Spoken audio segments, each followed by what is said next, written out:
আচ্ছা আমরা জানি কি একটা ঘড়িতে কটা কাঁটা থাকে? তিনটে কাঁটা। তিনটে কাঁটা কিরম কিরম থাকে? ছোট, একটা বড় আর একটা একদম সরু কাঁটা, তাই তো? আচ্ছা ছোট কাঁটাটা কিসের প্রতীক? আর বড় কাঁটাটা?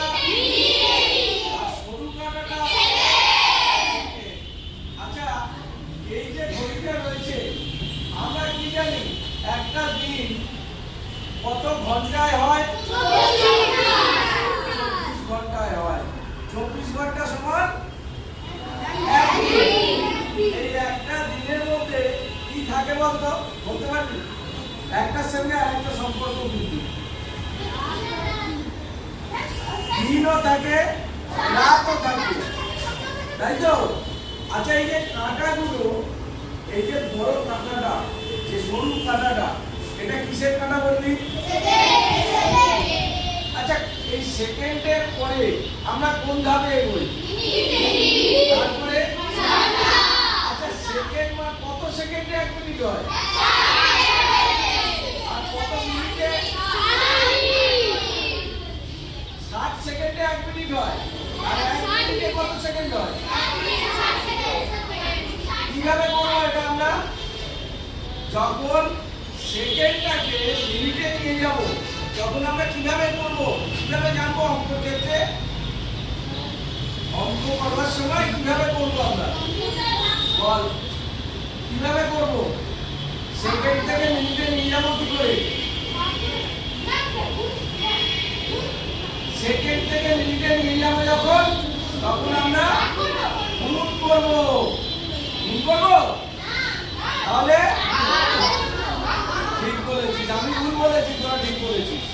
ঠিক আছে। আর যখন মিনিট থেকে সেকেন্ডে নিয়ে যাব একই রকম ভাবে যখন আমরা মিনিট থেকে ঘন্টায় নিয়ে যাব কি করব?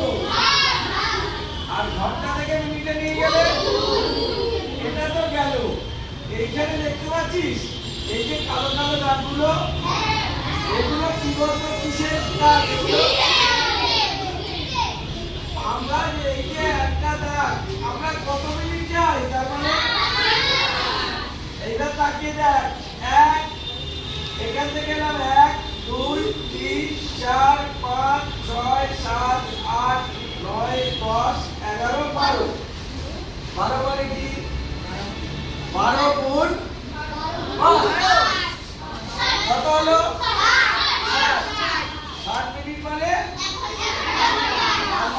এইখান থেকে যখন এইটা আসছে পুরোটা তখন কি হচ্ছে? 1 ঘন্টা। আচ্ছা উপরে আরেকটা জিনিস দেওয়া আছে, কি বলতো? এটা তো 12 ঘন্টা। আর একটা জিনিস দেওয়া আছে কত ঘন্টা? 24 ঘন্টা। এই টাইমটা কোন জায়গায় লেখা থাকে বলতো? বেশি কেন লেখা থাকে? তখন ওরা 24টাকে ধরে ওরা হিসাবটা লেখে। আচ্ছা আমরা এই যে 12 ঘন্টা ভাগ করে নিই, এটাকে আমরা কি বলি? প্রথম 12 ঘন্টাটাকে কি বলি? মানে রাত্রি 12টার পর যে সময়টা হচ্ছে 12টা পর্যন্ত, এইটাকে আমরা কি বলবো?